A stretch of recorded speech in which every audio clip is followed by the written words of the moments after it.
ಖಾತೆ ಹಂಚಿಕೆಯ ಕಗ್ಗಂಟು ಮತ್ತು ಸಂಪುಟದ ಗೊಂದಲದ ಬಗ್ಗೆ ನಾವು ಮಾತನಾಡ್ತಾ ಇದ್ವಿ. ನಾನು ಪ್ರಶಾಂತ್ ನಾಥ್ ಅವರನ್ನು ಇನ್ಕ್ಲೂಡ್ ಮಾಡ್ತೀನಿ. ನನಗೆ ಒಂದು ಮೂಲ ಪ್ರಶ್ನೆ ಇದೆ ಪ್ರಶಾಂತ್ ನಾಥ್, ಇದು ಮುಖ್ಯಮಂತ್ರಿಯ ಅಸಹಾಯಕತೆನಾ ಅಥವಾ ಅತಿ ಜಾಗರೂಕತೆನಾ ಅಂತ. ಯಾಕಂತಂದ್ರೆ ಖಾತೆ ಹಂಚಿಕೆ ನನ್ನ ಪರಮಾಧಿಕಾರ, ಅದಕ್ಕೂ ನಾನು ದಿಲ್ಲಿಗೆ ಹೋಗಬೇಕು, ಅವ್ರದ್ದೆಲ್ಲ ಪರ್ಮಿಷನ್ ತೊಗೊಂಡ್ಬರ್ಬೇಕು ಅಂತಂದ್ರೆ 8 ದಿನ ಆದರೂ ಖಾತೆ ಹಂಚಿಕೆ ಆಗೋದಿಲ್ಲ. ಇದನ್ನು ಅತಿ ಜಾಗರೂಕತೆ ಅಂತ ನಾನು ಕರಿಬೇಕು ಅಥವಾ ನನ್ನ ಅಸಹಾಯಕತೆ, ನನ್ನ ಹೆಲ್ಪ್ಲೆಸ್ ಸಿಚುವೇಶನ್ ಇದು? It's a burden of chair, burden of sitting in chief ministers post. ಇದನ್ನು ಪ್ರತಿಯೊಬ್ಬ ರಾಜನೂ ಅನುಭವಿಸ್ಬೇಕಾಗತ್ತೆ. ಅಂದರೆ ನಾವು ರಾಜನ ಸ್ಥಾನದಲ್ಲಿ ಬಂದು ಕುಳಿತ ತಕ್ಷಣ ಪ್ರಜಾಪ್ರಭುತ್ವದಲ್ಲಿ ಎಲ್ಲವೂ ನಮ್ಮ ಅಣತಿಯಂತೆ ನಡೆಯಲ್ಲ. ಅದು ರಾಜಸತ್ತೆ ಅಲ್ಲ, ಖಡ್ಗ ಹಿಡಿದು ಸಾಧ್ಯ ಇಲ್ಲ. ಇಲ್ಲಿ ಯುಕ್ತಿಗಳು ಬೇಕಾಗ್ತವೆ. ಇವರ ದೃಷ್ಟಿಯಿಂದ ನೋಡಿದರೆ ಕುಯುಕ್ತಿಗಳು ನಡೆಯುತ್ತವೆ. ನಾವು ಅದನ್ನು ಕುಯುಕ್ತಿ ಅನ್ನಬಾರ್ದು. ಪತ್ರಕರ್ತರು ನಾವು ತಂತ್ರ ಪ್ರತಿತಂತ್ರ ಅನ್ನೋದು ಸೂಕ್ತ. ಡಿ ಕೆ ಶಿವಕುಮಾರ್ ಮುಖ್ಯಮಂತ್ರಿ ಎಷ್ಟು ಸಲೀಸಾಗಾದರೂ ಅವರ ಕಾರ್ಯಕಾಲ ಅಷ್ಟು ಸಲೀಸಾಗಿ ಎಲ್ಲವೂ ಅಂದುಕೊಂಡಂತೆ ಇರೋಲ್ಲ ಅನ್ನೋದು ಅವ್ರಿಗೂ ಗೊತ್ತಿದೆ, ಅವ್ರಿಗೂ ಅರ್ಥ ಆಗತ್ತೆ. ಒಂದು ಕಡೆ JDS ದೇವೇಗೌಡರು, H ಡಿ ಕುಮಾರಸ್ವಾಮಿ ಆ್ಯಕ್ಟಿವ್ ಆಗಿದ್ದಾರೆ, ಬಿಡದಿ ಕಾರಣದಿಂದ ಅವ್ರಿಗೊಂದು ಅವಕಾಶ ಸಿಕ್ತು. ಇನ್ನೊಂದು ಕಡೆ ಈಗ BJP ನಾಗೇಂದ್ರ ವಿಷಯವನ್ನು ಸದನದಲ್ಲಿ ಪೂರ್ಣ ಪ್ರಮಾಣದಲ್ಲಿ ಎಬ್ಬಿಸುವ ತಯಾರಿಯನ್ನು ನಡೆಸ್ತಾ ಇದೆ. ಇನ್ನೊಂದು ಕಡೆ ಸ್ವಪಕ್ಷೀಯರಲ್ಲೂ ಈಗ ಸಿದ್ದರಾಮಯ್ಯನವರು ಅಧಿಕಾರವನ್ನು ಎಷ್ಟು ಸುಲಭವಾಗಿ ಬಿಟ್ಟುಕೊಟ್ರು, ಮಂತ್ರಿಮಂಡಲ ರಚನೆಯ 2.0 ಏನಿತ್ತು ಅದಷ್ಟು ಸಲೀಸಾಗಿ ಸುಲಭವಾಗಿ ನಡೀಲಿಲ್ಲ. ಅದಕ್ಕೆ ಸಿದ್ದರಾಮಯ್ಯನವ್ರ ಕಾರಣನ, ಹೈಕಮಾಂಡ್ ಒಂದೇನೋ ವಿಚಿತ್ರ ರೋಲನ್ನು ಪ್ಲೇ ಮಾಡಿದ್ದ ಕಾರಣನ, ಏನೇ ಕಾರಣ ಇದ್ದರೂ ಕೂಡ ಅದನ್ನು ಅನುಭವಿಸ್ಬೇಕಾದವರು ಮುಖ್ಯಮಂತ್ರಿಗಳು ಡಿ ಕೆ ಶಿವಕುಮಾರ್.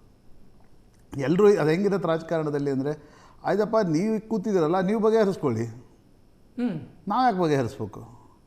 ಆ ರೀತಿಯ ಪಾಲಿಟಿಕ್ಸ್ ಹಾಗೆ ನಡೆಯುತ್ತೆ. ಅದೇ ತಪ್ಪು ನಾವು ಮಾಡ್ತೀವಿ, ಈಗ ತಪ್ಪನ್ನಕ್ಕಾಗಲ್ಲ, ಒಂದೇನೋ ಎಸಿತೀವಪ್ಪ. ನಿಮ್ಗೆ ಶಕ್ತಿ ಇದ್ದರೆ, ತಾಕತ್ತಿದ್ದರೆ ಅದನ್ನು ಹಿಡಿದುಕೊಳ್ಳಿ. ಅದನ್ನು ಹಿಡಿದುಕೊಳ್ಳೋಕ್ಕಾಗಲ್ಲ, ಶಾಕ್ ಹೊಡಿಯುತ್ತೆ ಅಂದರೆ ಬೀಸಾಕಿ, ನಿಮಗೆ ಬಿಟ್ಟು ವಿಚಾರ ಅಂತ. ಈಗ ಗಾಯತ್ರಿ ಶಾಂತೇಗೌಡರನ್ನ ಹೆಸರನ್ನು ತಂದ ರೀತಿ ಅದೇ ರೀತಿಯಾಗಿತ್ತು.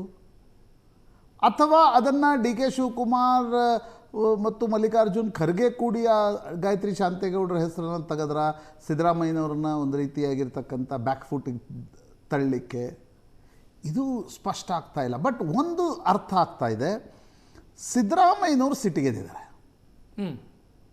ಸಿದ್ದರಾಮಯ್ಯನವರು ಯಾವುದೇ ಕಾರಣಕ್ಕೂ ಕೂಡ ಬಸವರಾಜ್ ಶಿವಣ್ಣವರ ಹೆಸರನ್ನು ನೀವು ಫೈನಲ್ ಮಾಡದೆ ನನ್ನ ಸಹಕಾರ ಸಿಗಲ್ಲ ಅನ್ನೋದನ್ನು ಡಿ ಕೆ ಶಿವಕುಮಾರ್ಗೆ, ಹೈಕಮಾಂಡ್ಗೆ ಭಾಳ ಸ್ಪಷ್ಟವಾಗಿ ಹೇಳ್ತಿದ್ದಾರೆ. ಇಲ್ಲ ಅಂದರೆ ಸಣ್ಣ ಮ್ಯಾಟರ್ಗೆ ಹೋಗಿ ದಿಲ್ಲಿಯಲ್ಲಿ ಕುಳಿತುಕೊಳ್ತಾಯಿದ್ರು ಡಿ ಕೆ ಶಿವಕುಮಾರ್ ಮತ್ತು ಸಿದ್ದರಾಮಯ್ಯ.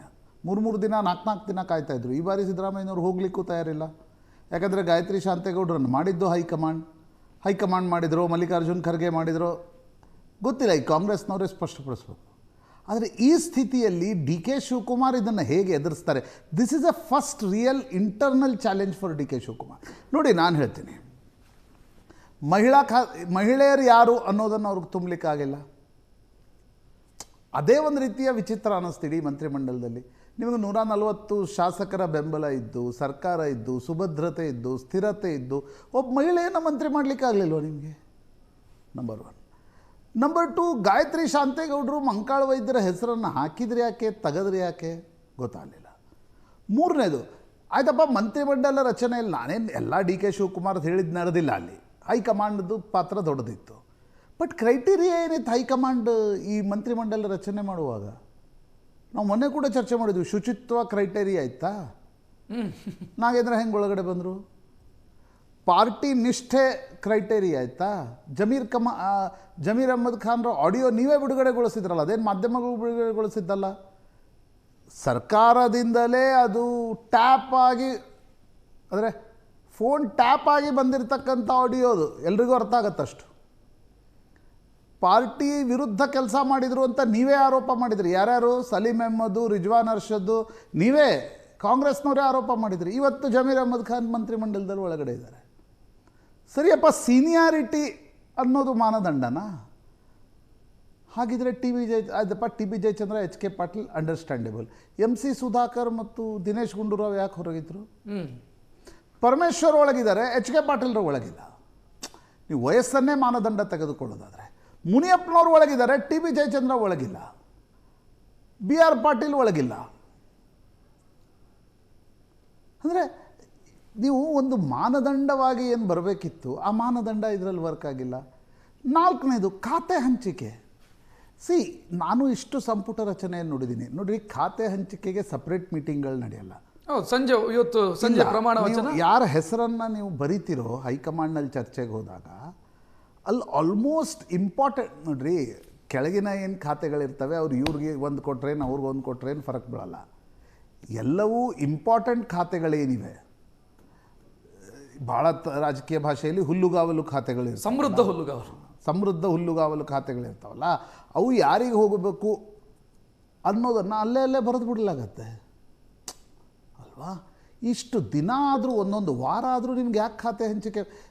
ಅದಕ್ಕೆ ಬಿ ಜೆ ಪಿ ಒಂದು ತಿಂಗಳು ಅದಲ್ಲ ಸಬಬು. ಅದು ಬಿ ಜೆ ಪಿಯವರು ಅದನ್ನೇ ಮಾಡ್ತಾರೆ. ಕಾಂಗ್ರೆಸ್ ಹಿಂಗೆ ಮಾಡಿತ್ತು, ಕಾಂಗ್ರೆಸ್ನವ್ರು ಹೇಳೋದು ಬಿ ಜೆ ಪಿ ಹಂಗೆ ಮಾಡಿತ್ತು. ನನಗಿರ್ತಕ್ಕಂಥ ಪ್ರಶ್ನೆ, ನಿಮಗೆ ವಿಧಾನಸಭೆಯ ಅಧಿವೇಶನ ಶುರು ಆಗ್ತಾಯಿದೆ, ನಿಮಗೆ ಇನ್ನೂ ತನಕ ಖಾತೆ ಹಂಚಿಕೆ ಆಗಿಲ್ಲ. ಮುನಿಯಪ್ಪನವ್ರು ಪಟ್ಟು ಹಿಡಿತಾರೆ ನಂಗೆ ಸಮಾಜ ಕಲ್ಯಾಣನೇ ಬೇಕು ಅಂತ.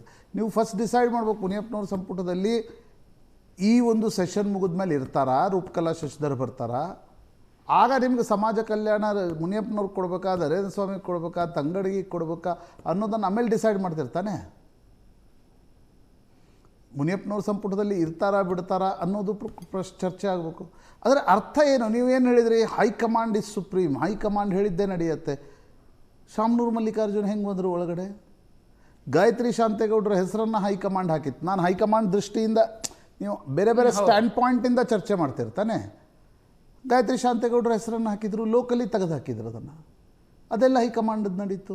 ಮುನಿಯಪ್ಪನವ್ರಿಗೆ ಹೈಕಮಾಂಡ್ ಕರೆದು ಕೆ ಸಿ ವೇಣುಗೋಪಾಲ್ ಕೇಳ್ತಿದ್ದಾರೆ, ನೀವು ಬಿಟ್ಕೊಡಿ ಮಗಳನ್ನು ಮಾಡ್ತೀವಿ ಅಂತ. ಅವ್ರು ಒಪ್ತಾ ಇಲ್ಲ. ಇನ್ನೊಂದು ದೊಡ್ಡ ಗೂಫಪ್ ಇರೋದು ನಾಗೇಂದ್ರ.